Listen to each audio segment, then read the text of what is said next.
So I thought the second video should be a little bit of a walk around video just so I can get the full experience of what I'm talking about and so you guys can really grasp the point. So we're just gonna go outside. Okay, so my second point is Nat Turner. The real argument here just, I feel like, is everyone looks at the point of the oppression side and how he went about his plan. Is Nat Turner a hero or a villain?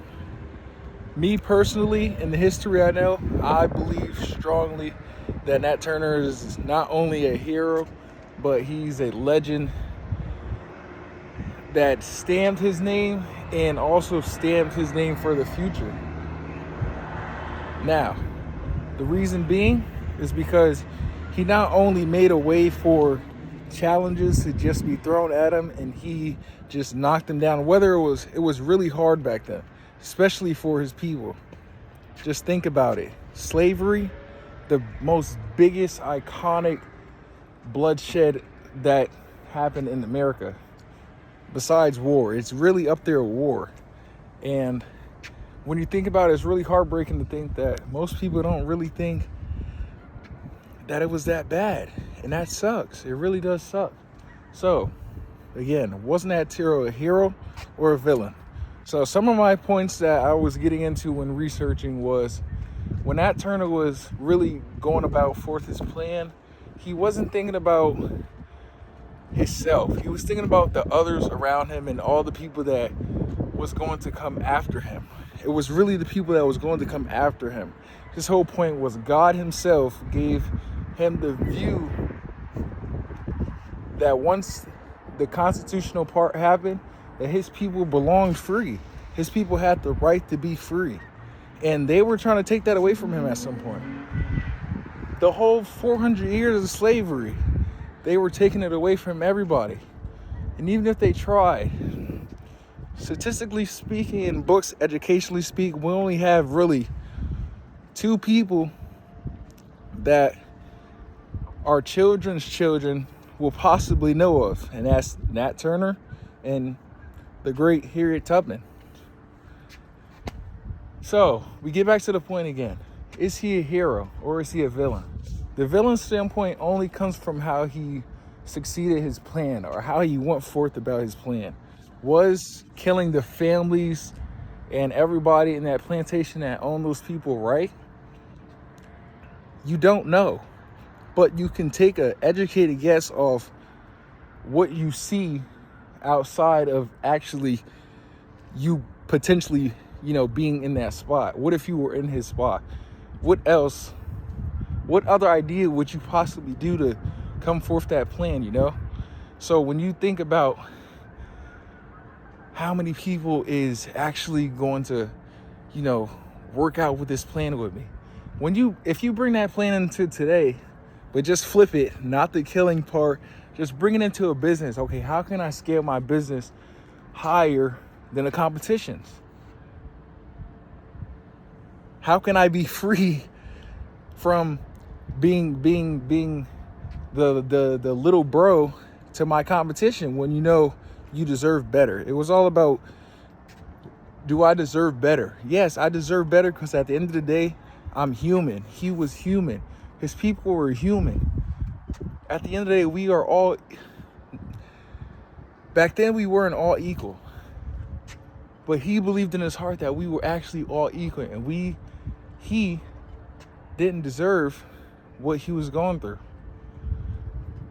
So once again, the villain part only came from the oppression side of it and how he went by killing people, which is factually understandable. Once you look at it, it's factually understandable. Now, years looking back, we have so much time and information to really evaluate how they did things back then and what really went on. Like, we don't know what exactly went on, but we have the knowledge to really pinpoint what they were really striving for. We can see what they were striving for. Was it a clashback, or was it a setting stone for the coming and everybody after them, and how it affected the people during, and maybe they couldn't do it for the people before them, but what can they do really for the people after them? That was his real point. So the oppression point about not just him being able to say, like, get through with the point, but how he went about the point is the only argument that people have when talking about this person. But when we look at it like the military point, if we look at it like the military point, the military is just a very bigger group that is protected to protect their people, their country people. If somebody was to do something to them, they will protect their country people. That's what Nat Turner was doing. And people fail to realize it was only him. Back then, it was a sin to read and write. He knew how to read and write. Not only did he know how to read and write, he knew how to teach it and try to teach it to others. Even though he wasn't supposed to, because he believed solely in his heart that it was time for his people to not only be free, but be able to learn. Be able to learn. Back then, it was great to learn. Now it's so many ways to learn. You can learn literally anything. You don't have to go to college no more. That's not the saying no more. You don't have to go to college to be successful. You can literally learn a trade online and be successful with that. And what your heart desires now, the world is so different to back then.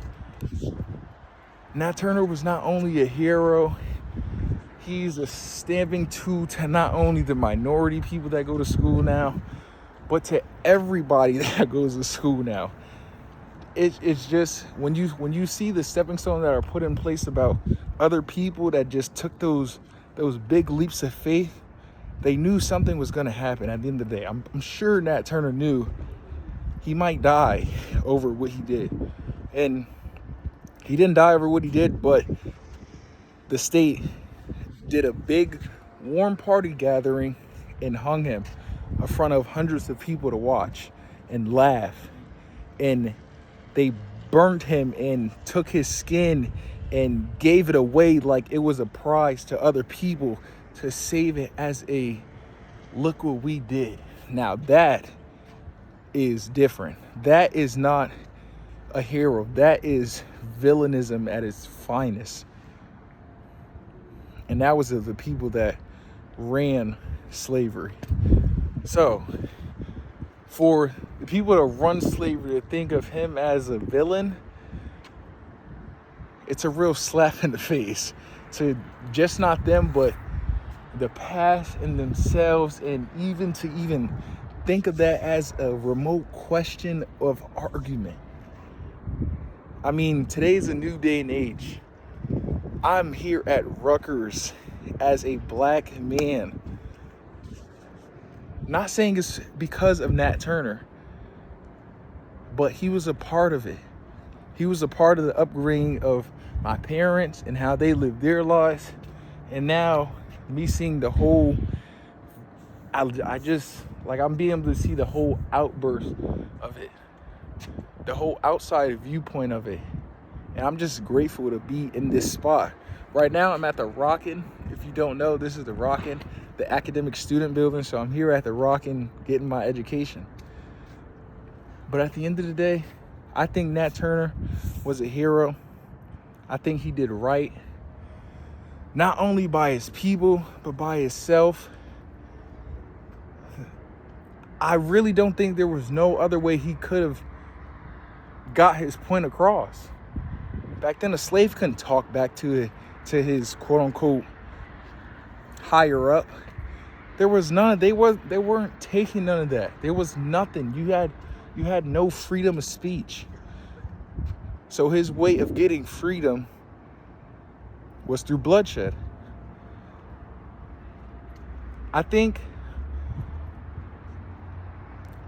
through data and books and articles looking this topic up, they say that, it was a God thing, and God told him to, that they, like, this was the way that his people was going to get out. More so, I think so. People was mad because he used God's name in vain to kill others to get what he want. That's another big point that people didn't make it seem of the God point. They just made it seem of his killing point. And I think when you really dig back into it and look at the God point of it, nobody, if you were religious, nobody thinks God will tell you to kill somebody, you know? So if you look at it there, maybe, we don't know what he could have been possibly thinking back then. But the God point is where people can start an argument at. Why would God tell you to kill one of his own people? Now, the people that's doing it are, at the end of the day, it's God's people. But would God accept them into the gates at the end of the day? That's the difference. We are all God's people, but when the gate is time, are you going to get accepted? So, the argument is the God part. For me, that's where the argument reigns in, the God part. Would God tell you to kill his people? No, I don't think. But he had no other way to do it. If you really think back to slavery, you are shackled and whipped and beaten, and your people is hung in front of you and sold, and you're laughed at as a mockery to not only be a slave to, but to be a dog, to be just a toy, less of a person, like just feel nothing, feel no love, feel no self-care, feel no safety, feel no devotion to be able to dream big and have something for yourself. No, you were shackled and chained and whipped and beaten and starved and dehydrated, but you were out in fields for hours and hours and hours, picking cotton by hand with thorns going into your hand, and there's no cry out for words. It's just do. You have to do, or unless you'll end up exactly. So at the end of the day, there's no argument when it comes to it. Would it be an argument if it was flipped on the other side? Skin?